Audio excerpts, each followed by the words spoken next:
Usap-usapan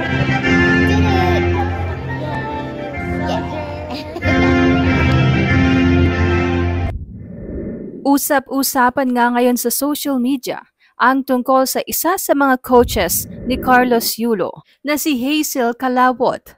Ayon sa chismis ni Sian Gasa, hindi umano ibinabahagi o ipinopost ni Carlos Yulo ang kanyang coaching team dahil ayaw ni Chloe na masapawan siya nito. Dagdag pa ni Sian ay kaya daw pala palaging sila lang dalawa ni Kaloy at Chloe ang nasa post nito ay dahil nagseselos umano si Chloe kay Hazel.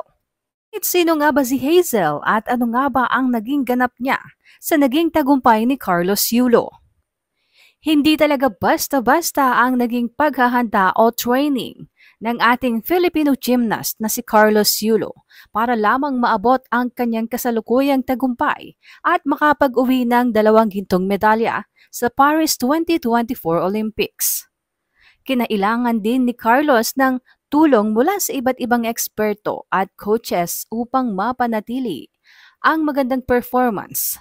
Kaya naman hindi maikakaila na isa nga ang sports occupational therapist ni Carlos na si Hazel Calawot sa may malaking kontribusyon sa pagiging 2-time Olympic gold medalist ni Carlos. Ilan sa mga gawain ni Hazel bilang isang occupational therapist ay ang mapanatili ang well-being at mental state ni Carlos. Si Hazel ay nakapagtapos ng kursong occupational therapy sa University of the Philippines.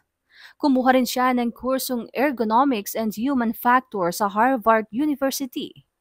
Ayon kay Hazel, as an occupational therapist, I just don't delve into the physical aspect of the person. I am also equipped with knowledge about the brain. Ayon kay Hazel ay naniniwala siya na hindi lamang physical aspect ng atleta ang mahalaga, kundi maging ang mental health nito.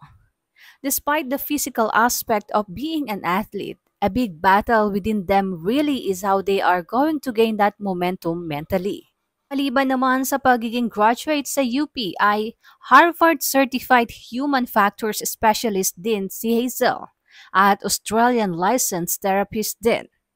Si Hazel ang sagot sa katanungang sino nga ba ang nagsisigurado na si Carlos ay nasa optimal shape, ang kanyang isip at katawan ay protektado at gumagaling sa kanilang daily training.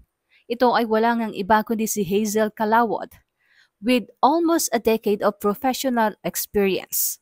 Maliban naman kay Carlos Yulo ay hinandal na din ni Hazel ang ilang athletes kagaya ng MMA fighter na si Mark Striegel, as well as club teams like Banco Perlas in the Premier Volleyball League o PVL. At siya rin ang mind coach ng Bren Esports. Si Hazel ay co-founder din ng Neurobalance Therapy and Precision Sports Therapy. Siya ay initially tapped as mere therapist for Yulo. But when the Paris Olympics bound, Yulo saw that she can also do strength and conditioning. He asked Hazel to do so. Maraming netizens naman ang natuwa nang makilala nila ang isa sa likod ng tagumpay ni Carlos Yulo at ito nga ay walang iba kundi si Hazel.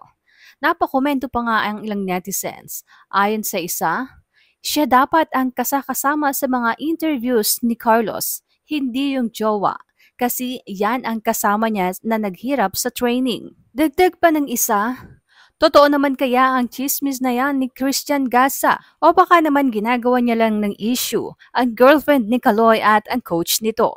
Mabilis namang nakuha ni Hazel ang atensyon ng mga netizens kahit wala siyang kakaibang ginagawa. Matapos ngang i-post ni Sian Gasa ang kanyang social media account, ay nagtriple na kaagad ang followers nito. Ngayon sa mga netizens ay ang ganda daw ni Hazel. Natural na natural ang ganda. Hindi kailangan ng makapal na makeup para lumutang ang kagandahan. Dagdag pa ng isa, yan ang totoong maganda.